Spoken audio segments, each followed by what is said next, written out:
حضرت مولانا جلال الدین رومی رحمۃ اللہ علیہ فرماتے ہیں کہ ایک شخص مسجد میں نماز ادا کرنے کے لیے اندھیری رات میں گھر سے نکلا۔ اندھیرے کی وجہ سے ٹھوکر لگی اور وہ منہ کے بل کیچڑ میں گر گیا۔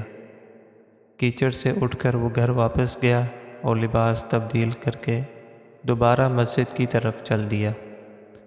ابھی چند قدم ہی چلا تھا کہ دوبارہ ٹھوکر لگی اور وہ دوبارہ کیچڑ میں گر گیا۔ کیچڑ سے اٹھ کر وہ دوبارہ پھر گھر گیا اور لباس تبدیل کر کے مسجد جانے کے لیے دوبارہ گھر سے نکل آیا۔ اپنے گھر کے دروازے پر اسے ایک شخص ملا جو اپنے ہاتھ میں ایک روشن چراغ تھامے ہوئے تھا۔ چراغ والا شخص چپ چاپ نمازی کے آگے آگے مسجد کی طرف چل دیا۔ اس بار چراغ کی روشنی میں نمازی کو مسجد تک پہنچنے میں کسی دشواری کا سامنا نہ کرنا پڑا اور وہ بخیریت مسجد تک پہنچ گیا۔ مسجد کے دروازے پر پہنچ کر چراغ والا شخص رک گیا۔ نمازی اسے وہیں چھوڑ کر مسجد میں داخل ہو گیا اور نماز ادا کرنے لگا۔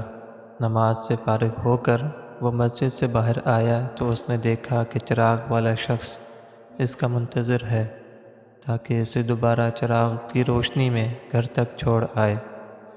جب نمازی گھر پہنچ گیا تو نمازی نے اس اجنبی سے پوچھا، آپ کون ہیں؟ اجنبی بولا، سچ بتاؤں تو میں شیطان ہوں۔ یہ سن کر اس نمازی کی حیرت کی انتہا نہ رہی۔ اس نے پوچھا، تجھے تو میری نماز رہ جانے پر خوش ہونا چاہیے تھا، پھر تو چراغ کی روشنی میں مجھے مسجد تک کیوں لایا؟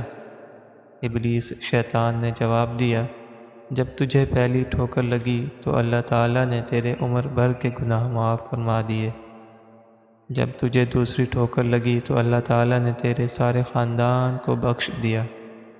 مجھے فکر ہوئی کہ اب اگر تو پھر ٹھوکر کھا کر گر گیا تو کہیں اللہ تعالیٰ تیرے سارے گاؤں کی مغفرت نہ فرما دیں، اس لیے چراغ لے کر آیا ہوں کہ تو بغیر گرے مسجد تک پہنچ جائے۔